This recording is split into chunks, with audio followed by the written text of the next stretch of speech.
والآن أنادي على المنصة ليقدم كلمة التوجيه والإرشاد فضيلة الشيخ المفتي محمد الله مظفر، الإمام بالجامع الحكومي النموذجي بمنطقة كالفلوك السكنية ببقالية شيتاغون، فليتفضل مشكورا ومأجورا.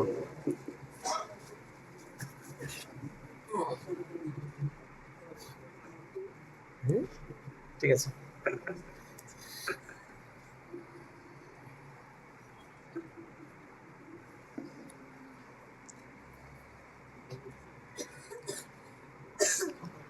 السلام عليكم ورحمة الله وبركاته.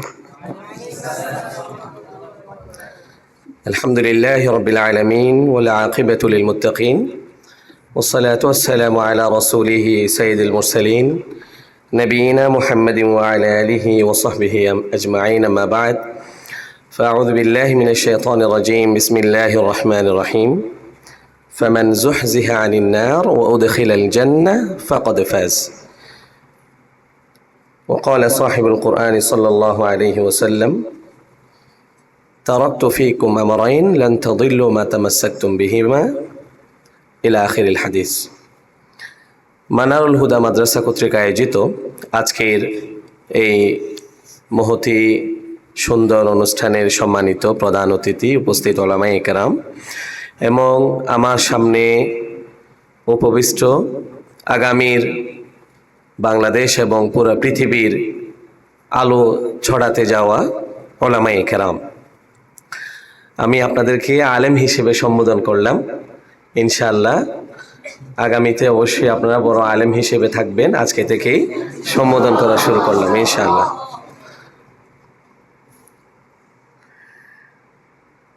মানারুল হুদা মাদ্রাসার সম্মানিত পরিচালক মহোদয় আমার ছোটকাল থেকে বন্ধু, এই পর্যন্ত পথ চলা একসাথে। আমি কনজুদ্দাকায়েক জামাত থেকে নিয়ে ওনার সাথে একসাথে জামিয়া ইসলামিয়া পটিয়ায় পড়াশোনা করেছি, আমরা একসাথেই পড়েছি। উনি আমার আব্বার ছাত্র, আবার আমি ওনার শ্বশুরের ছাত্র। একসাথে আমরা পড়াশোনা করেছি, একসাথে এক মসজিদে একসাথে জুমা এবং ইমামতিও করেছি আমরা। তারপরে উনিও খতিব, আমিও আছি, আলহামদুলিল্লাহ একসাথে পথ চলা।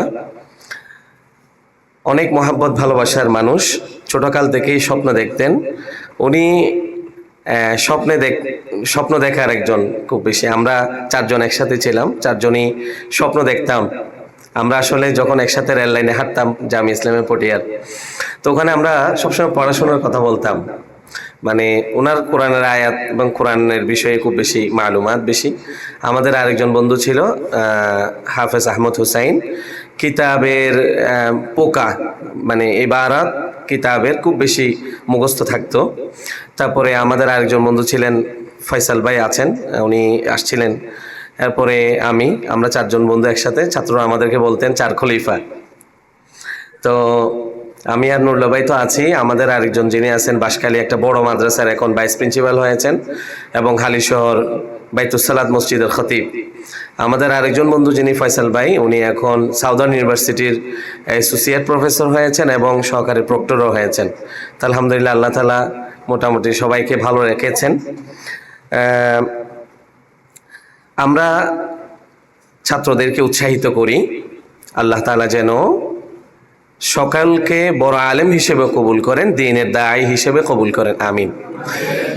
এই মাদ্রাসা আসলে উনি শুরু থেকে, আমি মাদ্রাসায় তো একসাথে আছি নুরুল্লাহ ভাইয়ের সাথেই। উনি একটা অনুৎসাহের কথা বলেছিলেন। আমরা আসলে কাজ করতে গেলে এরকম হয়, কোন একটা কাজ করতে গেলে দুই ধরনের মানুষ পাওয়া যায়। কেউ ভালো পরামর্শ দেয়, কেউ বলেন যে আসলে দেখেন এটা আপনার দ্বারা হবে না, বা এগুলো অনেক কঠিন পথ, আপনি কি পারবেন। অনুৎসাহ দেওয়া মানুষ থেকে দূরে থাকা দরকার। এটা আপনাদেরকেও বলি, যে কোনো ভালো কাজে যদি কেউ অনুৎসাহিত করে দূরে চলে যাবেন। আমার আব্বাজি রহমতুল্লাহ আলাই আমার দেখা আমার উস্তাদদের মধ্যে অন্যতম জহিন মানুষ ছিলেন, স্মৃতিশক্তি মেধাবী, কিন্তু আমার আব্বা হাফেজ ছিলেন না। আমার আব্বা সবসময় একটা কথা বলতেন, যদি হাফেজ আহমদুল্লাহ সাহেব বা হারুন ইসলাম আবাদী সাহেব বা আব্দুল হালিম বুখারী সাহেব যদি কোনো আরবি ইবারত বলে, তাহলে মনে করবা এটা ওরা মুখস্থ করে নিজেরা বলেছেন। আমি যদি কখনো আরবি বলি বুঝবে এটা কিতাবের ইবারত, কারণ আমি আরবি বলতে পারি না। আমার আব্বা বলতেন এটা। কিন্তু আমার আব্বু খুব স্মৃতি শক্তি বেশি মেধাবী ছিলেন, কিন্তু হাফেজ ছিলেন না।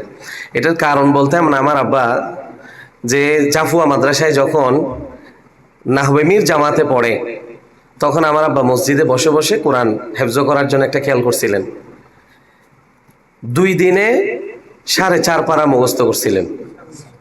2 দিনে আমার আব্বা বলতেন 2 দিনে 4.5 পারা মুখস্থ করতেছিলেন সবকের পরে, তাও মাদ্রাসার ঘন্টার পরে। তা একজন উস্তাদ দেখে খেয়াল করছে, দেখে বলছে যে মুজফফর তুমি বারবার কোরআন পড়তেছো কেন, কি হয়েছে? বলে হুজুর আমি একটু কোরআনটা হেফজ করার নিয়ত করছি। বলে তুমি তো এখন মাদ্রাসায় চলে আসছো, হেফজ করতেছো ভালো কথা, রাখতে পারবানি, ইয়াদ রাখতে পারবেনি, এই কথাটা বলছে। এখন আমার আব্বার মনের ভিতর ঢুকে গেছে ইয়াদ রাখতে পারবো কিনা, এত কষ্ট করতেছি ইয়াদ রাখতে পারবো কিনা। পরে দেখা গেছে আমার আব্বা 4-5 দিন পড়তেছে, কিন্তু কোনো মতে 1 পারাও হয় না, কারণ এদিকে পরে এদিকে ভুলে যায়। ওই যে মনে ওঠে আছে যে ইয়াদ রাখতে পারবো কিনা, আর হয় নাই। তো আমার আব্বা বলেন যে আমার উস্তাদকে আল্লাহ তাআলা ক্ষমা করুন, আমি ওই কথার কারণেই যে আমি পারবো কিনা এটা অন্তরে আসার পর থেকে আমার আর হয় নাই। তাহলে আমি পারবো না এই কথা কখনো অন্তরে আনা যাবে না, যে আমি পারবোই, আমাকে দিয়ে হবেই, তখন ইউ ক্যান উইন, তখন তুমি জিতবে। আর যদি তুমি বলো যে আমাকে দিয়ে কি হবে, ইউ আর লুজার, তুমি পারবে না, তোমাকে দিয়ে কিছু হবে না। এই জন্য পৃথিবীতে হতে হবে যে উনি শূন্য থেকে উঠছেন, এই জন্য শূন্য থেকে উঠতে হবে। পৃথিবীর সবকিছু শুরু কতরুন আলা কতরিন ইযা ইত্তাফাকাত নাহরুন, একটা ফোঁটা একত্রিত হতে হতে হতে হতে দেখবে পুরো একটি সাগর হয়ে গিয়েছে, নাহার হয়ে গিয়েছে। ছোট্ট ছোট্ট বালিকণা বিন্দু বিন্দু জল গড়ে তোলে মহাদেশ সাগর অতল। ছোট ছোট বালি, ছোট ছোট পানি একত্রিত হওয়ার পরে বিশাল একটি সমুদ্রতে পরিণত হয়। ছোট ছোট বালি একত্রিত হয়ে পাহাড়ে পরিণত হয়। তো এই জন্য আজকে তোমরা শিশু, আগামী দিনের ভবিষ্যৎ। আজকে ছোট ছোট পড়তেছো, বড় হয়ে যাবে। যখন আমি আমার আব্বা থেকেই শুনছিলাম, ইয়াকুব নানতুবি রহমতুল্লাহি আলাইহি আমাদের একজন বড় মুরব্বী ছিলেন। উনি উস্তাদ ছিলেন আশরাফ আলী থানভী রহমতুল্লাহি আলাইহির। আশরাফ আলী থানভী রহমতুল্লাহি আলাইহি যখন পড়াশোনা শেষ করে চলে যাবেন, উস্তাদের সাথে দেখা করতে গেছে। যাওয়ার পর উনি বলতেছেন, হুজুর আমি তো আশরাফ আলী থানভী রহমতুল্লাহি আলাইহি আমাদের সকলের মুরব্বী, হাকিমুল উম্মত। উনি নিজে ছাত্র থাকাকালীন বলতেছে, হুজুর আমি তো চলে যাচ্ছি পড়াশোনা শেষ করে, আমি কি করব? তো উস্তাদ বলতেছেন, আশরাফ আলী তুমি নিজেকে ছোট মনে করছো কেন? এই যে উস্তাদ উৎসাহ দিচ্ছেন যে তুমি নিজেকে ছোট কেন মনে করছো? একটা সময় এমন আসবে, নিকলো তুম যাহা দেখো উধর তুম হি তুম হোগে। একটা সময় এমন আসবে তুমি যেখানেই যাবে দেখতে পাবে তুমি নিজেকেই দেখতে পাবে, যে একটা সময় আসবে তুমি নিজেকে ছাড়িয়ে যাবে। আলহামদুলিল্লাহ এমন হয়েছে। আশরাফ আলী থানভী রহমতুল্লাহি আলাইহি আমাদের মুরব্বী, ওনার 1000-এর উপরে বই, পৃথিবী কিয়ামত পর্যন্তের জন্য আশরাফ আলী থানভী রহমতুল্লাহি আলাইহি বেঁচে থাকবেন। এতগুলো কিতাব রচিত হয়েছে, অনেক ভাষায় অনুবাদ হয়েছে ওনার বইগুলো। এই জন্য কখনো হারতে নেই, কখনো মানে না পারলে মনে করবো না আজকে সবকটা আমি পারি না, আমাকে দিয়ে কি হবে, কেন হবে না? যারা পারতেছে ওদেরও 2টা চোখ আছে, ওদেরকে একটা মাথা আছে, ওদের বেশি কিছু নেই। সকল মানুষকে আল্লাহ তাআলা পৃথিবীতে মেধা দিয়ে, স্মৃতিশক্তি দিয়ে পাঠিয়েছেন, তবে কেউ কাজে লাগায়, কেউ কাজে লাগায় না। আলহামদুলিল্লাহ এই জন্য তোমরা নিরুৎসাহিত হবে না উৎসাহিত হবে? কি বলবে যে আমাকে দিয়ে হবে না, না আমাকে দিয়েই হবে? আমি পারবো, আমাকে দিয়ে হবে। পারবে তো ইনশাআল্লাহ? ইনশাআল্লাহ। এই জন্য আমাদের সবচেয়ে বড় দরকার যেটা, এটা হচ্ছে সময়কে কাজে লাগানো। একদম বসে বসে গল্প করা, অসময়ে মাদ্রাসার পক্ষ থেকে যেই রুটিন দেয়া হবে তোমাদেরকে, রুটিনটা সেভাবে পালন করতে হবে। আলহামদুলিল্লাহ আমার মানারুল হুদার মধ্যে আমার মোহতারাম মুদির নুরুল্লাহ হাফিজাহুল্লাহ, উনি তো আছেন দক্ষ মানুষ, মদিনা ইউনিভার্সিটি থেকে পড়াশোনা করে আসছেন, সব কিছুতে দক্ষ, ওস্তাদরাও দক্ষ। এখানে যারা ওস্তাদ আছেন, এটা আমি কিভাবে বলছি দক্ষ, কারণ এইখানে যে কয়েকজন ওস্তাদ আছেন তার মধ্যে 3 জন আমার সরাসরি ছাত্র, আমার কাছে বেশ 5-6 বছর 7 বছর পড়েছেন, এরকম আছে।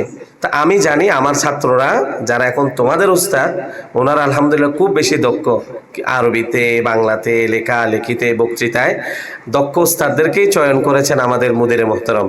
এই জন্য তোমরা খুব ওনাদের কাছ থেকে তাদের ভিতরের যে হৃদয় নিংড়ানো পড়াশোনা, এগুলো তোমরা গ্রহণ করবে। আল্লাহ রাব্বুল আলামিন তৌফিক দান করুন, আমিন। মুরব্বিরা কথা বলবেন, আমি বেশি সময় নিচ্ছি না আর। এই মাদ্রাসাকে আল্লাহ তাআলা কবুল করুন। এবং তোমাদের প্রতি প্রথমে একটি নির্দেশনা থাকবে, সেটা হচ্ছে সময়কে গুরুত্ব দেওয়া, আরেকটি হচ্ছে উস্তাদের প্রতি আদব রক্ষা করা, উস্তাদের দোয়া নেওয়া। উস্তাদের দোয়া আল্লাহ তাআলা মানুষকে অনেক বড় করে।